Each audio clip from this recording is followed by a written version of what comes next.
우리 배제 출신들이 남을 잘 섬기는지 모르겠지만 이 구절 참 좋아해요. 그 다음에 제가 오늘 소개한 시편 133편 1절 3절은 참 여러분 이 구절 신기하다, 이게 무슨 말인가 하고 계시는 분들이 있을 것 같아요. 그건 내가 오늘 하나 풀어드리고 싶어요. 그 전에 한국 사람이요, 무슨 민족이라고 해요? 한민족이라고 하죠. 한민족. 굉장히 외국에 가면 한국 사람들 특별하게 봐요.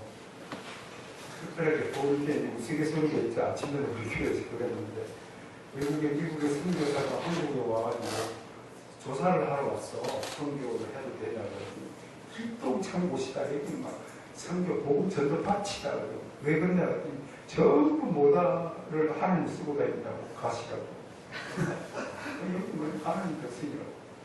길을 가도 우리도 아까 올 때 차 하나도 안 막히고 갔으면 갓길을 가요. 하나님 길을 있다고. 뭐 특별한 민족이야. 기가 머리가 좋고 재주가 많고 똑똑하고 어디를 가도 일하는 몸 딱 부러지게 해요. 캄보디아라는 갔더니 2층 집을 지어요. 짓는데 난 복장이 돼서 못 쳐다보겠더라고. 아이들 벽돌 들어서 우리는 분집을 짓고 가잖아. 이제 손가락 끼워가 벽돌을. 여기 하나 여기 하나 담배 물고 2층 계단을 올라가. 그게 우리 민족이 얼마나 부지런하고 성실하고 한단 말이에요. 그런데 포부는 큰데 이게 이제 현실이 땅덩이가 좁지, 막 비좁지, 코로나 걸린다고 옆에 앉아있기 두려워하지, 막 이랬단 말이에요. 원래 우리 한민족이라는 한자가 아래 한자를 써서 한 그런단 말이에요. 이게 두 가지 방향으로 발전했단 말이에요. 하나는 묻는 얘기는 밝을 한자입니다. 한글은 밝다. 이 밝을에서 바갈, 대갈, 배달민족은 나오더래요. 이게 어원이 그렇게 되거든. 또 하나는 굉장히 크다라는 뜻이 있어요. 한강은 큰 강이에요. 근데 현실은 꿈은 큰데 현실은 이게 언밸런스예요. 그러니까 이게 이제 말이라도 좀 쓸게 못하고 그래서 우리나라에는 유난히 대자가 많아요. 대한민국, 국가 이름도 대자예요. 우리 한강 아까 다리 건너왔는데 옆에로 대교가 있는데 대교 그래요. 더 웃긴 것은 북한산 가면요, 절간에서 만든 다리 같아요. 대기교가 있어요. 그쪽에도 한 7m밖에 안 돼. 내가 제가 보니까 7m 정도 대교래, 대교. 북한의 김일성이가요, 한 번 더 남침하려고 했는데 두 가지 이유 때문에 못 쳐들어갔대요. 하나는 간첩들을 보내가지고 서울 시내를 싹 조사를 했는데 보니까 이게 이제 낙하산 부대를 다 침투시켜갖고 적진 교란해야 되는데 보고 올라왔어. 수영 동지. 서울에는 절대로 낙하산 부대가 침투할 수 없습니다. 왜? 텔레비전 안테나 때문에 낙하산 부대를 줬어요. 그래서 못 보냈다는 거예요. 또 하나는 이유가 뭐더니 수영 동지. 잘못 쳐들어와서 다 죽습니다. 왜? 서울 시내 골목마다 대포집이 있어가지고 대포집이 있으면 못 쳐들어왔다는 말이죠. 그게 저 대자였어요. 대자. 얼마나 크게 좀 되고자 하면 그렇겠습니까? 그러다 보니까 한국 사람들은 돌아가신 조선일보 이규태 논설위원이라고 우리나라에 명가가 샀었죠. 정말 그분의 그런 뭐 일필휘지로 휘날리고 저도 그분 잠깐 옛날에 기자 생활할 때 잠깐 뵀지만 얼마나 책은 안 읽으시면 얼마나 또 이게 머리가 좋은지 아무튼 읽은 책은 전부 다 입력이 되는 것 같아요. 8만 대장경 여기까지 다 외우고 있어요. 그 정도 되시는 분이에요. 그분이 이제 사설을 쓰거나 논설을 쓰거나 뭐 쓰잖아요. 그러면 하나 불러주면 그대로 문장이에요. 그 비서가 받아서 적어서 그대로 한자도 교육에 좀 보지 않고 그대로 시해요. 그분이 한국인의 의식구조라는 명절을 남기고 가셨잖아요. 그중에 우리 한국인의 기질, 뭐라고 표현을 좀 아세요? 이건 모르면 책을 안 읽었다는 거예요. 내가 그래서 월요일날 목사님들 모아놓고 내가 책 좀 읽으라고 내가 하는 거예요. 남아수고 돌아가신 양주동 박사께서 뭐라고 했어요? 김동환 목사님 뭐라고 했어요? 남아수고 처음 들어보지. 남아수고 보고서라고 그랬어요. 남자는 반드시 5수의 분량의 책을 읽어야 한다. 아무튼 각설하고 이규태는 설명이 한국인의 문화를 특징 있는 문화를 이렇게 해서 콩나물 문화다. 무슨 뜻일까요? 왜 콩나물 문화로 그랬을까요? 이런 거예요. 한국 사람들 콩나물 뭐부터 끓여 먹어요? 키 큰 놈도 뽑아 먹어. 한국 사회는 잘난 놈은 다 갈 거야. 다 집어먹는 거야. 그래서 우리 속담에 뭐가 있어요? 뭐냐면 정상론이다. 중간이라도 있으면 뭐 된다. 그죠? 제가 저희 7, 8학번, 79학번, 80학번이 민주학 동아동 대학 다닐 시절에 엄청나게 대모했어요. 저희 학교도 뭐 매일 책 들었어요. 그러면 우리 어머님이 자식 걱정하다가 맨날 편지에다가 뭐라면 야야 대모를 하더라도 다 가운데 낀가 있어라. 절대로 앞에 나서지 마라. 그게 부모님이에요. 그래서 우리 속담의 침묵은 큽니다. 가만히 60평생 이상을 살다 보니까 어떨 땐 침묵은 굉장히 비겁한 자기 보호 방책일 수 있겠다는 생각을 해요. 그만큼 한국 사람들이 대립과 갈등이 심하다 이겁니다. 갈등이라는 말의 어원을 아시죠? 칩가짜리다 등나무 등자 있어요. 북한산에 올라가면요. 이게 등줄기 나무 과에 속하는 건데 이거 꼬고 갑니다. 이 친구들은 자력으로 올라갈 수 없어요. 그래서 내가 칡나무와 등나무를 보면은 이야, 하나님 주권적 구원의 승리를 가지고 있구나. 그래 인간은 우리 자력으로 구원할 수 있는 능력이 없죠. 타고 올라가는 거예요. 타고 올라가는데 왜 갈등이냐고 했냐면 칡은 오른쪽으로 가면 올라가요. 등나무는 왼쪽으로 감아 올라가요. 이게 감아 올라가면서 비틀어지는 거예요. 부딪힌다 해서 갈등이라는 거예요. 한국 사람들의 갈등 지수라는 게 있습니다. 민족문화. 두 가지가 있는데요. 어떤 민족의 캐릭터, 특징을 조사할 때 두 가지를 봅니다. 하나는 기질을 보고요. 하나는 갈등 지수를 보는 거예요. 첫 번째 기질이 뭐냐면 4가지 기질이 있어요.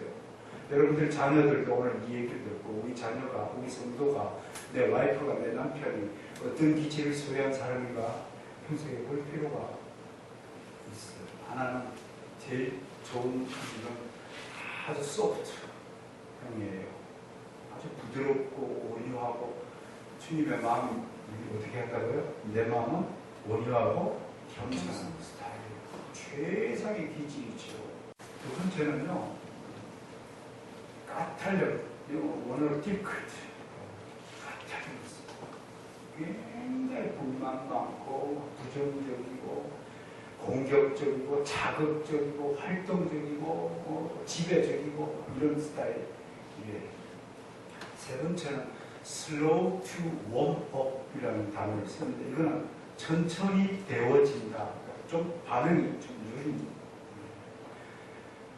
그러니까 어떤 애들이 이제 죽어나면 까탈한 엄마를 만난 느린 아이는 죽는 거야. 너는 학원을 보내는데 그렇게 성적이 있냐고 까탈하면 좋아지는 거야. 너 죽는 거야.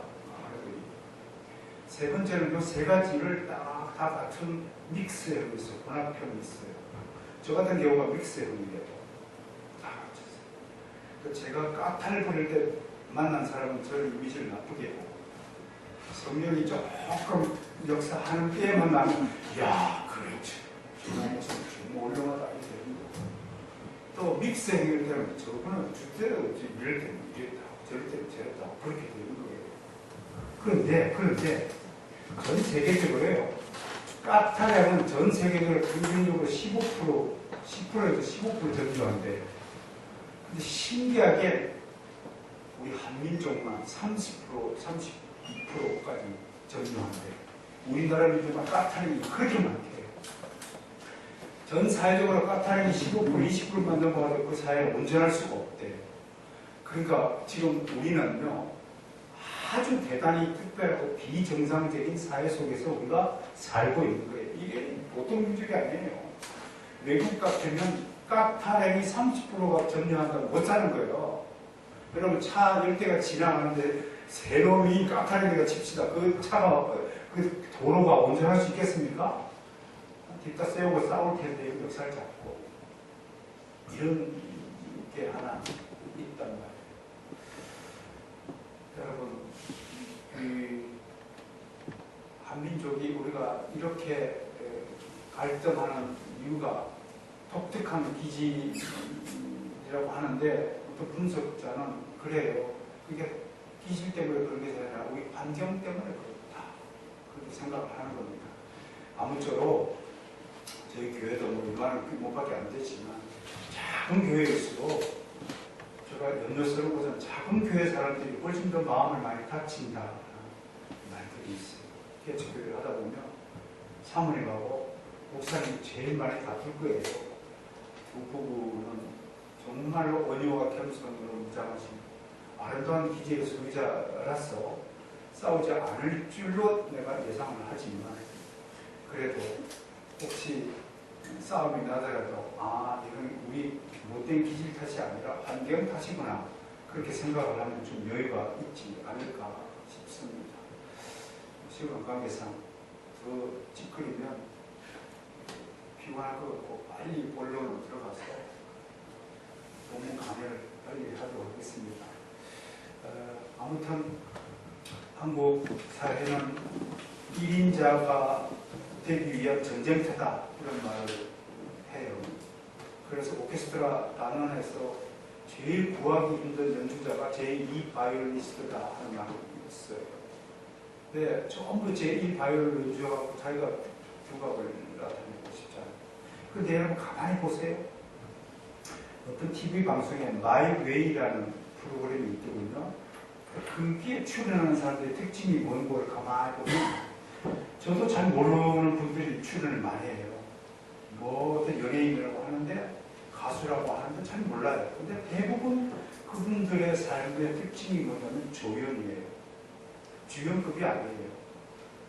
근데 어느새 주연급은 다 이슬처럼 사라져가지고 신성일도 죽고 뭐 남보원이도 죽고 다 죽었지만 우리 사회의 이 거대한 중간층을 형성하고 우리 사회를 지탱하고 있는 층이 뭐냐면 조력들이랍니다. 그러니까 1인자들이 반드시 우리가 명심하고 알아야 될 것이 뭐냐면 1인자 주인공이 되려면 절대로 자기 혼자의 힘으로 그 자리에 갈 수 없다는 사실을 인정해야 됩니다. 특히 까타량의 기질을 가진 사람들 꼭 내가 당부하고 싶은 말이 있어요. 당신의 그 성질 부림, 짜증냄, 그거 불만, 투들대, 그가 하나가 온 교회와 하나님 나라를 하루아침에 무너뜨릴 수 있다는 사실을 알아야 됩니다. 이 세상에 이렇게 갈등이 심하고 싸움이 심한 까닭은 어쩌면 모두가 1인자가 되고 싶어 하기 때문에 그렇습니다. 여러분, 성경에 정말 위대한 2인자들 이야기가 절대합니다. 시간을 위해서 한 사람씩만 소개. 구약 성경에 갈렙이라는 분이 있어요. 이분은 여호수아와 함께 모세 어른을 모셨어요. 모세가 얼마나 위대한 지도자였습니까? 누군들 모세에 이어서 내가 후계자가 되고 싶은 마음이 없을까요? 모르겠어요. 제 뒤를 해서 누가 저의 후계자가 될지 모르겠지만 그렇게 위대한 모세 목사님 후계자가 된다면 가문의 영광뿐만 아니라 민족적인 영광이죠. 그런데 갈렙한테는 한 번도 모세 목사님 언급도 하지 않고 후계자를 여호수아에게 말해줬어요. 그러면 성경 어디에도 갈렙 장군의 불만이 기록된 적이 있습니까? 오히려 85세가 되었을 때 가장 정복하고 있는 블레셋 족속 그 전투에 나선 내가 그 마지막 살입니다. 내가 감당하고 굳은 자리, 힘든 자리, 다른 사람들이 정말로 감당하기 어려운 일들을 이인자로서 묵묵히 감당한 그의 위대한 영적인 힘과 능력을 어찌 우리가 과소평가할 수 있겠습니까? 오히려 저는 여호수아보다도 더 위대한 인물은 갈렙이었다. 여러분, 가장 훌륭하고 위대한 사람이 누군 줄 아세요? 다른 사람과 함께 보조를 맞춰서 함께 하는 사람이에요. 절대로 여러분 콩나물처럼 튀어나지 마세요. 앞서지 마세요. 1인자 되려고 하지 마세요. 뭐 이 교회가 최고의 교회가 되겠단 마세요. 무슨 인구를 말해요. 머리 숫자를 꽉 채워갖고 이 좌색이 만당되게 하세요. 그렇게 기도하지 맙시다. 그건 너무 유치한 기도. 너무 정박한 요구예요. 한 사람이라도 어떤 교회가 가는 큰 교회일까요? 저는 항상 정말로 가장 큰 믿음을 가진 성도 한 번만 계시더라도 그 교회 진짜 큰 교회다. 라고 말합니다. 여러분, 내가 잘 되고자 하면 참 알리니아주의자입니다. 인본주의자입니다. 기독교인은 철저하게 내가 죽은 종교입니다. 여러분들이 지금 살아있는 존재가 아니에요. 십자가에 딱 못 박혔는데 죽은 사람이 뭘 더 이상 그냥 기도하세요. 주님, 내가 이 교회당에서 죽을 수 있도록 도와달라고 기도하는 것이 하나님께 드리는 바른 기도일 것입니다. 뭐 하시옵소서, 주시옵소서, 축복하시옵소서. 이제 그런 기도보다는 한 사람의 성숙한 그리스도인들을 양육하는데 우리 성목사님께서 온전의 힘을 좀 주시기 바랍니다. 하루에 3번 나는 우리 성도들과 제자들께 늘 기성경제로 살라고 강조합니다. 일어나자마자 기도하기, 공부하기, 책 읽기, 출근 준비하기, 특히 마스크 잘 챙기기, 마스크 잘 챙기기, 전화기 챙기기, 지갑 챙기기, 술집 챙기기, 오늘 읽을 책 손에 딱 쥐고, 여러분 출근하는 사람이 왼손에 책이 안 들려있으면 그건 망자입니다. 책을 읽지 않는다라는 것은 다른 사람의 인생에 관심이 없다는 얘기고, 다른 사람에게 인생에 관심이 없다면 자기 발전이 없다는 것입니다. 이거는 스스로 홀로 독립할 수 없습니다. 그러므로 여러분, 책을 읽고 기성교육을 삽시다. 밑에서 열심히 사시고 돌아오시는 자기 전에 반드시 일기 쓰고, 제 제자들 제가 가끔씩 체크합니다. 오늘 일기 썼나? 목사식이나 되어서 칼빈주의를 칼빈의 후예라고 자처하면서도 일기를 쓰지 않는다? 그건 칼자를 꺼내지 마세요. 그건 안 돼요. 목사가 목회일기를 쓰지 않는다. 그건 정말로 하나님은 대안이 있을 수 없습니다. 신약 성경에서 대표적으로 저는 바나바를 꼽습니다. 어떻습니까? 바울 선기자. 여러분 진짜 영웅은 1인자가 아니라 저는 2인자라고 봅니다. 제 이름이 뭐죠? 빼기예요? 더함이에요? 더함입니다. 저 만나는 분 다 잘 됩니다. 근데 저는 더해줍니다. 그리고 또 하나 더해주는 것 중에서, 한국에서 더해주는 것 중에서 제일 좋은 게 뭔지 알아요? 어떻든 좋은 일이든 굳은 일이든 행사에 안 빠지고 다니는 거예요. 그걸 우리말로 말품팔이라고 그래요. 제 전화번호에 인적 네트워크가 1000명은 되겠죠. 교수들, 학자들, 제 동료 교수들부터 시작해서 신학 박사급들을 해서 목사님들 쭉 있겠죠. 클럽도 있고 모임도 있고. 그거 그냥 얻어진 거 아닙니다. 제가 2년 전에 개혁신학 포럼을 창립할 때 그 천상천하 유아독전이라고 소문난 고신의 최재성 박사를 7번 찾아갔습니다. 함께 합시다. 왜 제가 그랬을까요? 제가 잘 알았어요. 제가 성실해서 아니에요. 칼빈이 그랬기 때문에 칼빈을 따라하는 겁니다.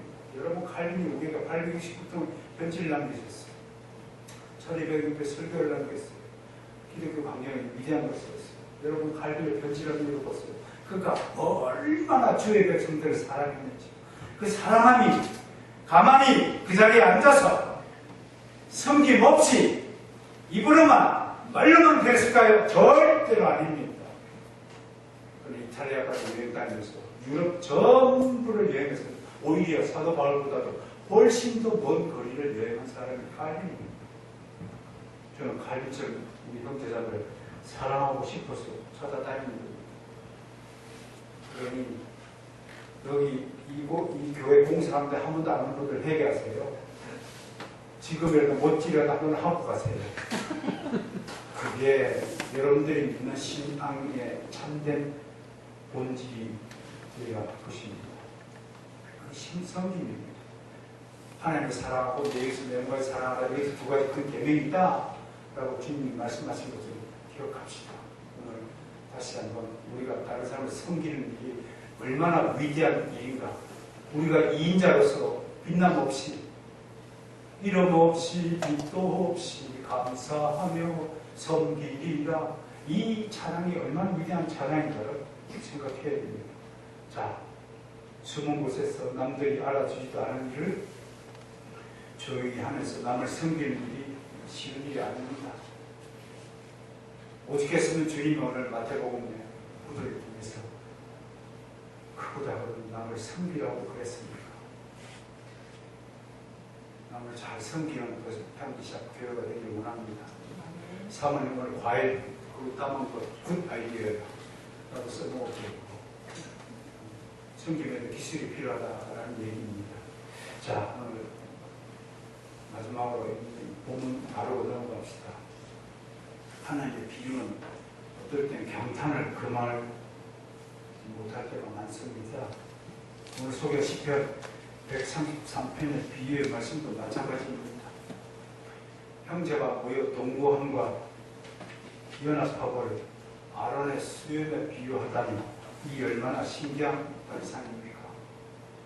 대체 수염하고 우리 형제 연합하고 무슨 관계가 있길 때는 시편 기자가 이런 노래를 했을까요? 자, 풀어봅시다. 고대로부터 중동에서는요, 수염이 없는 남성은 애송이 취급을 받았어요. 조선시대 때도 우리 총각들은 뭐예요? 상투 몸매잖아요. 그렇듯이 중동 사람들 어른이냐, 애송이냐, 기준이 뭐예요? 수염? 아니다. 저는 중동에 살았다면 아마 평생 애송이가 되었을 것 같아요. 그래서 털이 없었어요. 김정한 목사님은 이렇게 돋았다. 중동 라피아. 그게 수염의 특징이라고 하는 겁니다. 지금도 중동 사는 아랍 분들은 또 유대인들 거의 수염을 기르고 있다면서요. 괜히 또 우리나라에서 수염 기르는 신학자들 몇 번 있는데 같이 밥 먹다가 이렇게 자꾸 묻는 거 K 뭐 박사 밥을 같이 먹다가 별로 좋은 기억이 없네요.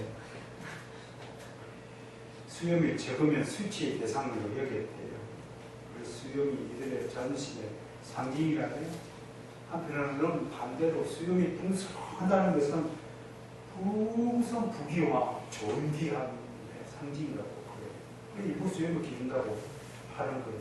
그래서 모든 지도자들은 일부러 긴 수염을 기르고 다닙니다. 우리 어렸을 때 저희 큰 할아버지께서 기르고 다녔습니다. 어떻게 그걸 세탁을 했는지 모르겠지만 아무튼 중동 지역이 그렇다네요. 이런 사정을 이제 배경에 깔아두고 이 본문 말씀을 들여다보면 이해가 된다는 거예요. 여기에 매우 깊은 하나님의 뜻이 숨어 있다는 거예요. 우선 시편 기자는 연합의 상징으로 아론의 수염을 들고 나오고 있지요. 보통 상식 같으면 보통 대제사장 가슴에 흉패 개가 달려있죠. 그죠? 흉패에 보석이 몇 개 달려있나요?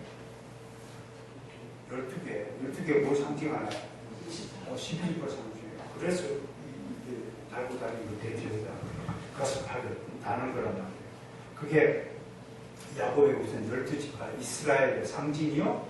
이스라엘 형제 간의 연합, 일치를 상징하는 거예요. 그걸 예를 들면 너무 쉽게 알아들 텐데 왜 오늘 백성사 앞에는 수염에다 대고 연합을 이렇게 이야기하느냐 이겁니다. 첫 번째, 모든 수염은 한 곳에 모여있을 때 풍성함을 나타낸다는 거예요. 여기 나타나고 여기 나타나고 놀고 다니고 수염이 달리면 풍성함이 나야 이게 연합을 상징한다. 대한민국 교회가 풍성한 수염이 되기를 원합니다. 첫 번째 그 얘기가 있고, 두 번째는 여러분 수염 숫자 세어봤어요? 헤아릴 수 없는 수염의 숫자를 생각을 해보라. 우리는 머리카락 수가 몇 개인지 모르지만 하나 있는데 머리카락 수도 아마 알고 계시지 않을까 싶을 만큼. 이 얘기는요, 수염의 숫자가 언카운터블하다라고 얘기하는 것은 다른 뜻으로 하나님은 정말로 세밀한 부분에까지 우리를 들여다 주시고 우리를 파악하고 계십니다. 이렇게 해석할 수 있다고 할 것입니다. 세 번째는 수염은 계속 멈추는 것이 아니라 계속 자라요. 저도 한 달에 한 번씩 머리 감고 매일 아침마다 면도를 하죠. 제주도에 가서 일주일 면도를 안 했더니 이렇게 나쁘다. 근데 아침에 탁 일어나서 내 모습 보니까 갑자기 K 박사가 그 친구가 생각이 나면 별로 같았어요. 끊임없이 자라는 거예요. 이게 뭘 상징하느냐? 왜 시편기자가 수염에다 비교했냐? 하나님의 생명력, 끊임없이 솟아나는 생명이고 수염에다 오늘 비교하고 있다는 거예요. 특별히 남자에게서 수염을 상징하는 것은 여자가 수염 나면 좀 이상하죠, 그죠? 이상할 거야. 뽀뽀할 때도 둘 다 수염과 수염이 뽀뽀하면 별로 안 좋잖아요, 느낌이. 그래서 남자에게 이렇게 수염을 허락하는 것은 남자가 활력의 원천이다라는 뜻입니다. 그렇다고 또 여성보 또 우월주의자들은 이런 것들을 가지고 뭐 교회가 남자만 위자는 천만에요. 하나님의 성이 있어요, 없어요?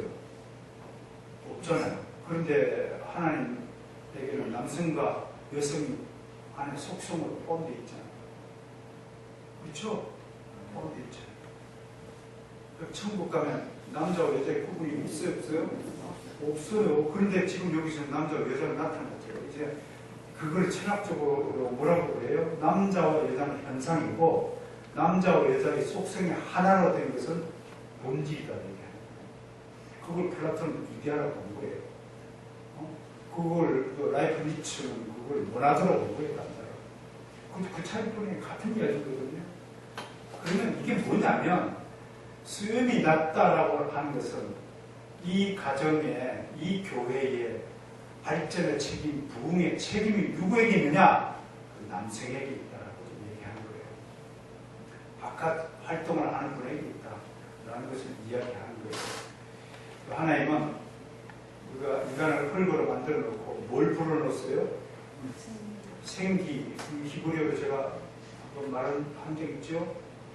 루아흐라는 거예요. 이게 뭐냐면 후 하고 바람 같은 숨을 후 불어넣었어요. 그랬더니 리빙빙이 됐다고 했어요. 그걸 히브리어로 네페시 하야라고 했어요. 하야라는 단어가 재밌는데 이게 빙이라는 거예요. 하나의 존재가 됐다. 근데 네페시는 살아있는 이라는 뜻이에요. 이 살아있는 이라는 단어가 남성 명사예요. 제가 무슨 말을 하느냐? 수염이 계속 자라는데 그 자람의 상징이 남성 명사로 쓰여있다는 것은 그대로 교회라는 그대로 적용해보면 담임 목사님의 활력, 이것이 이 교회를 살리고 유지하기 때 얼마나 중요한가를 생각해야 됩니다. 그러므로 특별히 사모님, 담임 목사가 닭이 올라가기 전에 절대로 기죽게 하는 발언하면 안 됩니다. 담임 목사님이 활력이 죽지는 않고 잡아채면 안 됩니다. 여성은 창세기 2장 7절 뭐라고 되어 있어요? 왜 지역받은 복징 왜 돕는 배필이에요. 배필. 돕는 배필이에요. 까랑무게는 배필이 아니에요. 기죽이는 배필. 옛날에 우리 그 고백 프로그램 있잖아요. 엄매 기사로. 그러니까 참 다른 목사님의 활력을 불러넣어주는 역할을 했으면 좋겠습니다. 네 번째로 수염이라도 대제사장의 수염을 비유를 것은 대제사장은 우리 형제들의 대표자잖아요. 그러면 이 대제사장, 구약의 대제사장은 신약에 누구를 대표하는 분이에요? 예수 그리스도를 대표하는 거예요. 예수 그리스도 안에서 예수 그리스도의 수염을 생각하려면 없는 없어지겠지만 영적으로 이 대제사장의 아론이라는 대제사장의 이 수염에 묻어있는 기름, 이것이 그리스도 안에 지체로서의 한 몸을 이루고 있다는 그런 상징적인 것을 지금 시편 기자가 우리에게 설명하고 있다고 하는 것입니다. 마지막으로 이 비유에서 가장 큰 하이라이트는 왜 대제사장의 머리에 기름을 부어서 기름이 수염을 타고 흘러내리는 것을 지금 묘사하고 있을까라고 하는 부분입니다. 이 구절에 대해서 저도 고민이 많았고 칼빈도 별로 이렇게 해석을 안 해보고 이게 뭘까? 내 머리에 부어서 수염을 타고 내린다고 했을까? 그런데 제 나름대로요. 이것은 대제사장 아론의 임명식을 연상케 합니다. 기름 부음을 영어로 우리가 어노인먼트라고 부릅니다. 어노인먼트는 임명하다, 지정하다는 뜻입니다. 너는 내 것이야 지정하는 겁니다. 우리는 그리스도의 것으로 부름을 받았던 사실을 잊지 마십시다. 그런 차원에서 머리에 부었어요. 예수 그리스도의 머리에 부었어요. 성부 하나님이 성자 하나님의 자신의 아들에게 이 기름 부음을 했어요. 그리고 예수 그리스도는 우리 모든 그리스도인에게 이 머리에 기름을 부었어요. 그것이 어디로 타오르냐면 수염이라는 우리 형제의 연합을 상징하는 수염, 우리의 화합을 상징하는 이 수염의 기름 부음이 풍성해집니다. 그러므로 교회, 갈등 있는 교회는 절대로 기름 부음의 역사가 없다는 것입니다. 평화를 추구합시다. 하나님과 화해를 이루셨다면 갈등하지 맙시다. 무엇이든지 선을 내고 노래를 참아주시고 무엇이든지 다른 사람을 섬기는 손길이 되어주시고 그렇게 해서 온몸을 타고 흘러내리신 주의 성령의 은혜의 역사가 주의 몸된 이 교회에 풍성하게 수요일에 확 흘러내리듯이 이 교회의 성령의 은혜의 역사가 풍성하게 내려지기를 주의 축원합니다.